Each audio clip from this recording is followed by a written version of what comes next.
Right, hello everyone and welcome back to the Darts with Jack podcast. It is the last March podcast and it is going to be a shorter episode. Not much has happened really in the world of darts, but I'll be talking about the Modus Super Series, I'll be talking about the Premier League, and I'll be talking about the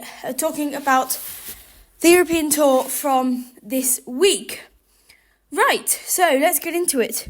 Let's start with the Modus Super Series. So, the big stand-up player this week is Ashley Coleman, the very talented darts player that Jack Langston was talking about in my interview with him last week.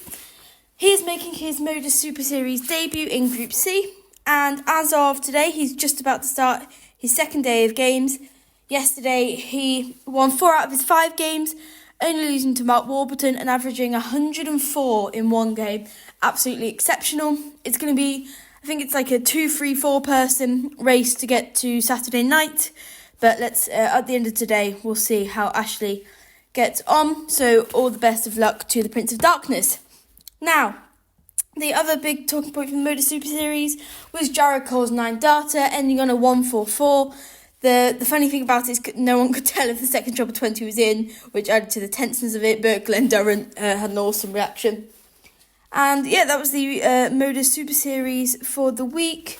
The other players competing are the likes of Mike Warburton, Jared Cole, Leonard Gates won Group A, Andreas Harrison is in Group B, Connor Scott is in Group B. And yeah, the Portsmouth Church, it's a great place to play darts, and I hopefully will go and watch a live lounge session at some point. Right, on to last night's Premier League, where Luke Littler picked up his first nightly win. Right, so let's take a look at the Premier League from last night. So, in the first game of the night, Humphrey's reign as the free weekly champ was destroyed. Not destroyed, it was quite a close game, by Luke Littler, winning 6-5, Littler hitting 7 180s and averaging 102.02. In the second game of the week, it was Michael Van Gerwen versus Michael Smith. I personally thought Michael Smith was going to take this one, but he didn't. Van Gerwen, I believe, hit an excellent 150 checkout. Yes, he did. Averaged 105, 106, very close. Only hitting 2 180s compared to Smith's 5. But in the... just before I continue, an amazing stat I heard was that Michael Van Gerwen has either won the night or not made it past the quarter-final, which I think is incredible. So yeah, he didn't win the night though, so that stat came to an end last night. In the third quarter-final, it was Nathan Aspinall beating Gerwen Price 6-1, averaging 5 points the lesser and 2 180s the lesser.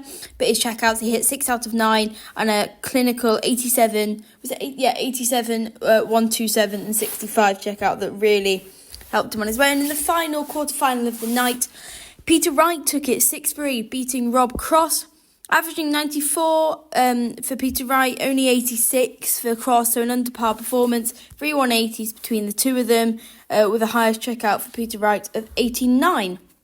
In the first semi-final, Luke Littler beat Michael Van Gerwen 6-3, a lovely 110 checkout. 99 average for Littler, 95 almost for Van Gerwen, so not the closest game ever, but also not the furthest apart. 2 180s for Littler, 1 for Van Gerwen. In the second semi-final, it was Nathan Aspinall hitting a quite dominant performance over Peter Wright 6-2. Peter Wright actually hit 3 180s compared to Aspinall's 0, but Aspinall did average 4 points the better.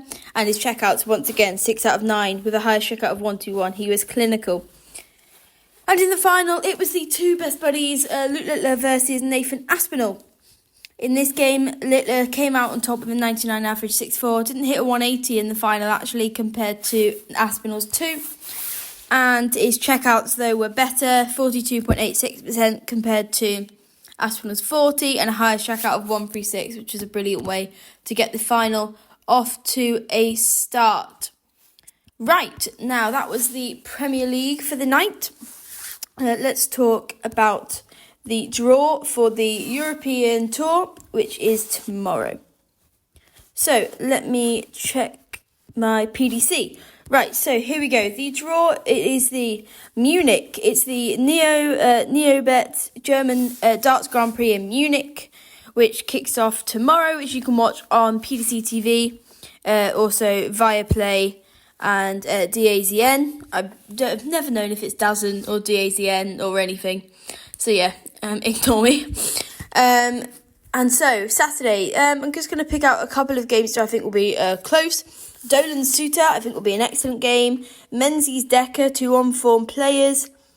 Zonneveld Woodhouse. Woodhouse has had a great start to the season. Wade Gurney, I think that'll be a great game. Obviously, my favourite, Joe Cullen against Andrew Gilding. Aspinall versus Unterbuchner. I'm really sorry, I've tried to pronounce that in a German style, but I know I butchered that, so apologies. I think arguably the standout tie is either Van Barneveld versus Van Veen or Vandenberg versus Clemens. And so that's on Saturday with Cullen playing in the evening. And on Sunday, a great tie. It's an absolute great set of ties. Ross Smith versus Dolan or Suter. Pietreczko versus Joyce Dutz, that could get really competitive. This is a great tie. Rob Cross versus either James Wade or Daryl Gurney. Michael Smith versus Menzies or De Decker. An all-Dutch affair in either Danny Noppert versus Van Barneveld or Van Veen. There's some cracking ties. Price versus Rice or De Souza. Damon Hesse versus Schindler or Sedluk. Van Gerwen versus De Swan or Elhers. Chisnell versus Vandenberg Clemens, and Clayton versus Gilding or Cullen. Come on, Joe Cullen. That is on Sunday evening with the final third round and quarterfinals, semis and final to be played on Monday, April the 1st, Easter Monday. I know it's been an absolutely short podcast, but I'd like to say thank you all so much for the support on last week's podcast. I think we've almost reached 300 views on YouTube, which is just absolutely incredible. It's mind-boggling, really, that I can get that much support. On Spotify, it's done one of the best of my podcasts as well, which is really amazing. And Apple Podcasts, it's doing really well on. So I'd like to say a massive thank you to Jack Langston, the darts referee, for doing that interview with me. And hopefully next week or the week after, I'll have another interview to bring you from someone in the world of darts.